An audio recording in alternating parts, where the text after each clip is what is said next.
Big boss season 7 അവസാനിച്ചിട്ടും വീണ്ടും PR-കളുടെ കളികൾ തുടർന്നുകൊണ്ടിരിക്കുകയാണ്. കാര്യം അനുമോളുടെ PR ലക്ഷങ്ങൾ വാങ്ങിച്ചിട്ടാണ് അവിടെ PR വർക്ക് ചെയ്തിട്ടുള്ളത്. പക്ഷേ അനുമോൾ ഇറങ്ങിയിട്ട് ഒരുപാട് നെഗറ്റീവാണ് ഇപ്പോൾ വന്നുകൊണ്ടിരിക്കുന്നത്. സോഷ്യൽ മീഡിയയിലാണെങ്കിലും എല്ലായിടത്തും അനുമോളിനെ ഒരുപാട് നെഗറ്റീവായിട്ടാണ് ഇപ്പോൾ പോയിക്കൊണ്ടിരിക്കുന്നത്. വീണ്ടും ആ PR-കൾ പ്രത്യക്ഷപ്പെട്ടിരിക്കുകയാണ്. എങ്ങനെയെങ്കിലും അനുമോളെ വെളുപ്പിക്കണം, അതിനുവേണ്ടി ലക്ഷങ്ങൾ വാരി വിതറുകയാണ്. ഇപ്പോൾ തന്നെയാണെങ്കിൽ വീണ്ടും എൻ്റെ ബിൻസിയുടെയും നമ്മുടെ അപ്പാനിയുടെയും ഏതോ ഒരു വീഡിയോ പൊക്കി പിടിച്ചുകൊണ്ട് എല്ലാവരും ഇറങ്ങിയിരിക്കുകയാണ്. അതുപോലെ തന്നെ ആരൊക്കെയാണോ യൂട്യൂബിൽ അനുമോൾക്ക് PR ചെയ്തത് അവരെല്ലാം അത് പൊക്കി പിടിച്ചുകൊണ്ട് ഇപ്പോൾ നടക്കുന്നുണ്ട്. എന്തായാലും വളരെ മോശപ്പെട്ട പരിപാടിയാണ് ഈ കാണിച്ചുകൊണ്ടിരിക്കുന്നത്. സീസൺ കഴിഞ്ഞിപ്പോൾ ഏകദേശം 1 മാസത്തോളം അടുപ്പിച്ച് വരികയാണ്.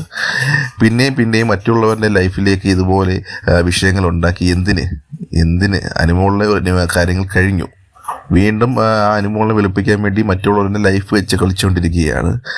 ബിൻസിയും അപ്പാനിയും തമ്മിൽ സൗഹൃദത്തിലാണോ എന്തെങ്കിലാണെങ്കിൽ അവരുടെ കാര്യം. എന്തിനാണ് ഈ നാട്ടുകാരും ഈ PR ടീമുകളൊക്കെ ഇതിൻ്റെ പുറകെ നടക്കുന്നത് എനിക്ക് മനസ്സിലാവുന്നില്ല.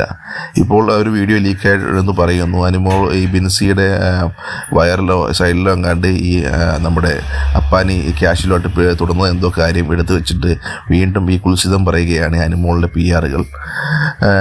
ഇതുപോലെ തന്നെ എങ്ങനെയാണെങ്കിൽ എന്തെല്ലാം കാര്യങ്ങൾ നമ്മുടെ യൂട്യൂബിൽ കാണാൻ കഴിയും. ഈ സെലിബ്രിറ്റീസുകൾ അങ്ങോട്ടും ഇങ്ങോട്ടും ഹഗ് ചെയ്യുന്നതും കിസ് ചെയ്യുന്നതൊക്കെ എന്തെല്ലാം കാണും. ഇതെല്ലാം എടുത്ത് പിടിച്ചുകൊണ്ട് അവിഹിതമാണെന്ന് പറഞ്ഞ് കിടക്കുന്ന നാണമില്ല ഇവർക്കൊക്കെ. ഇപ്പോൾ അനുമോൾ തന്നെയാണെങ്കിലും അഭിഷേകനെ കെട്ടിപ്പിടിച്ച് ഉമ്മ കൊടുക്കുന്ന ഷോട്ടുകളൊക്കെ തന്നെ യൂട്യൂബിൽ കിടന്ന് കറങ്ങുന്നുണ്ട്. അതെന്താ, അഭിഷേക കല്യാണം കഴിച്ച് കുട്ടികളായിട്ടൊക്കെ ജീവിക്കുന്ന ആളല്ലേ? അവിടെ എന്താ ഈ ഒരു അന്യപുരുഷനെ കയറി ഉമ്മ വെച്ച് കഴിഞ്ഞാൽ അത് ശരിയാണോ എന്ന് അനുമോൾ, നമ്മളാരും പറയുന്നില്ല. അനുമോളുടെ PR-കളും അതെന്താ ന്യായീകരിക്കാത്തത്? അതെന്താ പറയാത്തത്?